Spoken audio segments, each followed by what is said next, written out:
আসসালামু আলাইকুম। এটা হচ্ছে একটি নন frost inverter system fridge 1x1। তো এই ফ্রিজটার টেম্পারেচার অপারেটিংটা আপনারা কিভাবে করবেন, এটার অপারেটিং সম্বন্ধে জানতে চান। তো এই অপারেটিংটা খুবই সহজ। নিচে যে আইকনটা দেখছেন, এটা যদি আপনি 3 সেকেন্ড টাচ করে ধরে রাখেন, তখন এইটা যেটা হয়, এই লকটা হয়ে যাবে। আবার যখন এই লকটাকে আনলক করবেন, আবার 3 সেকেন্ড ধরতে হয়। তো এইভাবে করে লক করবেন এবং আনলক করবেন। আর এখানে যে অপশনগুলো আছে, এই 3 সেকেন্ড প্রেস যে কথাটা লেখা, এই ফাইলটার মাধ্যমে, এই আইকনটার মাধ্যমেই এখানে 3-4টা অপশন আছে। প্রথমে যে অপশনটা দেখছেন, এই অপশনটা আপনারা অন করবেন না, কারণ এই অপশনটা যদি আপনি অন করেন, তখন যেটা হবে, আপনার এইটার যে ডিপ অপশন আছে, ডিপের যে কম্পার্টমেন্ট আছে, এই ডিপ সাইডটা হয়ে যাবে নর্মালের মতন। মানে দোনোটা ইউনিটি নর্মালের কাজ করবে। নর্মালটা তো নর্মালি থাকবে, আবার ডিপটাও আপনার নর্মাল অপশনে কাজ করবে, কারণ দোনোটা একই অপশনে কাজ করবে। যদি দেখা যাচ্ছে আপনার মাছ মাংস রাখা থাকে ডিপে, এটা আর বাম সাইডে হচ্ছে ডিপটা, তো ওই ডিপটা যেটা হবে, মাছ মাংসগুলো সব গলে যাবে, কারণ এটার টেম্পারেচারটা নর্মালের টেম্পারেচারটা চলে আসবে। নর্মালে যে টেম্পারেচারটা থাকে, ওই টেম্পারেচারই চলে আসবে। এটার কাজই হচ্ছে এটা। যদি আপনাদের প্রয়োজন হয়, ওই ক্ষেত্রে আপনারা এটা ব্যবহার করতে পারেন, নর্মাল হিসাবে যদি ডিপটাকে ব্যবহার করেন। আর যেই আইকনটা এখন দেখছেন, এটা হচ্ছে প্লাজমা ক্লাস্টর। এই প্লাজমা ক্লাস্টরটা আপনি সব সময় অন রাখতে পারেন। এটা অন রাখলে যেটা হবে, আপনার খাবারটা অনেক দিন ভালো থাকবে, বা গন্ধ হবে না, সহজে নষ্ট হবে না। তারপরে যেটা দেখছেন, যে চিহ্নটা -25, আর এটা হচ্ছে নিচের যেই আইকন চিহ্নটা দেখছেন, এই -25-এর নিচের যে আইকনটা, সেটা হচ্ছে আপনার ফাস্ট ফ্রিজিং বা এক্সট্রা ফ্রিজিং। তো এই এক্সট্রা ফ্রিজিংটা আপনারা কখন সেট করবেন? যখন আপনারা দেখবেন একসাথে আপনারা বেশি খাবার রাখবেন, ওই ক্ষেত্রে এটা ব্যবহার করতে পারেন। সর্বোচ্চ আপনি 48 ঘন্টা থেকে 50 ঘন্টা।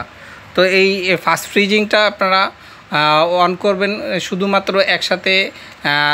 দেখা যাচ্ছে বেশি একদিনে বেশি মাছ অথবা মাংস রাখলে, দেখা যাচ্ছে 20 কেজি বা 15 কেজি এরকম যদি আপনারা রাখেন, ওই ক্ষেত্রে ফাস্ট ফ্রিজিংটা আপনারা, এক্সট্রা ফ্রিজিং যেটা, এটা আপনারা ব্যবহার করতে পারেন।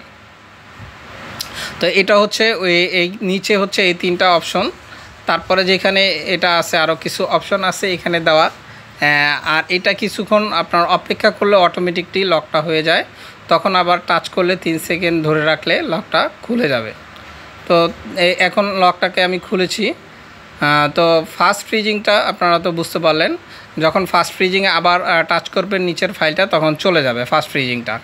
তারপরে এখানে যে 3টা মাঝামাঝি যে 3টা আপনার আইকন দেখছেন, এই 3টা আইকনের 3টি সিস্টেমে আপনার টেম্পারেচার রাখা যায়। তো নিচেরটা হচ্ছে যেটা এখন আমি টাচ করে চেঞ্জ করে দেখাচ্ছি, সেটা হচ্ছে -14। এটা হচ্ছে ডিপের। 14টা হচ্ছে একেবারে মিনিমাম ঠান্ডা। তো এভাবে সংখ্যা, নিচের যে আইকনটা টাচ করবেন, এই সংখ্যাটা ডিপের চেঞ্জ হতে থাকবে। তো এই -14 থেকে 22-এ আনা হয়েছে। তো 22 হচ্ছে হলো ম্যাক্সিমাম ঠান্ডা ডিপের, আর 14 হচ্ছে মিনিমাম ঠান্ডা। তো এটা আপনারা ডিপে সবসময় -18 থেকে 19-এ আপনারা সেটিং করতে পারেন। তো এখন আমি ডিপেরটা সেটিং করে দিলাম -18। এই কয়েক সেকেন্ড অপেক্ষা করলেই ওটা সেটিং হয়ে যায়। তারপরে যেটা আছে মাঝখানের যেই অপশনটা, যেই ফাইলটা দেখানো, যে আইকনটা, এই আইকনটা যদি আপনি টাচ করেন, তো এটা যেটা হবে, এটার নিচের যেই 3টি ডয়ার আছে বা বক্স, এই 3টি বক্সের টেম্পারেচার 2 ধরনের চেঞ্জ করা যায়। যেরকম এটা এখন দেওয়া আছে 0 হচ্ছে আপনার ম্যাক্সিমাম ঠান্ডা। আর এইখানে আরেকটা যেটা টেম্পারেচার -1, -2, -3, এটা যেটা হয় আপনার মাইনাস টেম্পারেচারগুলো আনা যায় এই 3টা ডয়ারে। নিচের দিকে নর্মালের যে অপশন, নিচের ডয়ারগুলো এটা -3-এও সেট করা যায়। এখানে যেটা দুইটা একটা ডয়ারের ভিতরে, এই তিনটা ডয়ারের ভিতরে দুইটা সিস্টেমে টেম্পারেচার রাখা যায়, মাইনাস টেম্পারেচারও রাখা যায় এবং প্লাসও রাখা যায়। তো এটা +5 থেকে আপনার 0 থেকে 5 পর্যন্ত দেওয়া যায়। 5 হচ্ছে একেবারে মিনিমাম ঠান্ডা, 0 হচ্ছে ম্যাক্সিমাম ঠান্ডা। আর যেটা আছে মাইনাস টেম্পারেচার, সেটা 1 হচ্ছে কম ঠান্ডা, 3 হচ্ছে বেশি ঠান্ডা। তো আপনারা যদি ফল ফ্রুট রাখেন অথবা মিষ্টি দই বা দুধ রাখেন, ওই ক্ষেত্রে মাইনাস টেম্পারেচার দিয়ে চালাতে পারেন। এটা হচ্ছে নর্মালের নিচের শুধুমাত্র 3টা ডয়ার। তো এখন আমি এটা মাইনাস টেম্পারেচার 3 করে দিলাম। এটা হচ্ছে নিচের যে 3টা ডয়ার আছে, এই 3টা ডয়ারকে আমি মাইনাস টেম্পারেচার করে দিলাম 3। এখন যেটা আছে আপনার মাঝখানেরটা মোটামুটি আমি সেট করে দিলাম -3। আর এখন যেটা আছে উপরেরটা, উপরে যেই অংশটা আছে নর্মালের উপরের সাইড, যেটা নাকি ডয়ার ছাড়া, সেটা আমি সেট করব। যে উপরে আইকনটা এখন আমি হাত দিয়ে রাখছি, তো এখানে আমি টাচ করলাম। এখানে যে টেম্পারেচারটা দেওয়া আছে এখানে 8, এটা হচ্ছে +8। এখানে আপনি শাক সবজি রাখার জন্য ব্যবহার করতে পারেন বা অন্যান্য খাবারও রাখতে পারেন। তো এটা 8 হচ্ছে মিনিমাম ঠান্ডা এবং 2 হচ্ছে ম্যাক্সিমাম ঠান্ডা।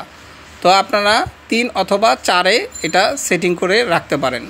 তো এটা হচ্ছে নর্মালের উপরের সাইড, কারণ নর্মালের ভিতরে 2টা ভাগ করা, একটা হচ্ছে মাইনাস টেম্পারেচার দেওয়া যায় আর একটা হচ্ছে প্লাস টেম্পারেচার দেওয়া যায়। তো এটা আমি এখন 4-এ সেট করে দিলাম। যখনই 4 সংখ্যা চলে আসছে অটোমেটিকলি এগুলো সেট হয়ে যায়। 3 বার আপনার ওই সংখ্যাটা লাইট জ্বলবে নিভবে, তখনই ওইটা মানে সেভ হয়ে যাবে, অটোমেটিকলি এটা সেভ হয়ে যায়। এটা সেভ করতে হয় না, এটা সেভ অটোমেটিকলি হয়ে থাকে। তো এভাবে করে আপনারা এই টেম্পারেচারগুলো বিভিন্ন সিস্টেমে আপনারা বিভিন্ন যখন যেটা প্রয়োজন হয় ওইভাবে সেটিং করতে পারেন। এই হচ্ছে এটার নর্মাল সাইড ডান পাশে। আর এই নিচের যে 3টি ডয়ার বললাম, এই 3টি ডয়ার আপনি মাইনাস টেম্পারেচারও দিয়ে চালাতে পারেন এবং প্লাস টেম্পারেচারও দিয়ে চালাতে পারেন। আর উপরের যেই খালি যেটা ডয়ার ছাড়া দেখছেন, এই ডয়ার ছাড়াগুলো আপনি চাইলে আপনি প্লাস টেম্পারেচারের ভিতরে কমিয়ে বাড়িয়ে নিতে পারেন। যেরকম 2 হচ্ছে ম্যাক্সিমাম ঠান্ডা এবং 8 হচ্ছে মিনিমাম ঠান্ডা। আর বাম পাশে যেটা দেখছেন এটা সম্পূর্ণটাই ডিপ। শুধুমাত্র এটা ডিপটাও আবার চাইলে আপনারা নর্মাল করতে পারেন, যে প্রথমে যে অপশনটা আপনাদের দেখিয়েছি, কিন্তু এটা দিয়ে না চালানোটাই বেটার। তো এই হচ্ছে পুরো সম্পূর্ণ ফ্রিজটা। এটা আপনারা যে কেউ এই টেম্পারেচারগুলো খুব সহজে সেটিং করে নিতে পারেন। এভাবে করে আপনি যেই অপশনগুলো দেওয়া আছে, এখন আপনারা এটা কিভাবে চেক করবেন, যখন এটা লক করা থাকবে তখন নিচে যদি আপনি টাচ করেন তখন দেখবেন -18। মাঝখানেরটা যখন টাচ করলাম এখন -3 চলে আসছে, মানে মাঝেরটা আমার যে নর্মালের নিচের ওইটা -3 দেওয়া, আর উপরেরটা যেটা সেটা +4 দেওয়া। তো এই একটা যে এই আইকন আছে, যখন এগুলোকে একটা আপনি টাচ করবেন তখন কোনটা কততে টেম্পারেচারগুলো দেওয়া আছে এটা আপনি দেখতে পারবেন। তো এভাবে করে আপনারা সেটিংগুলো করে নিতে পারেন। আসসালামু আলাইকুম।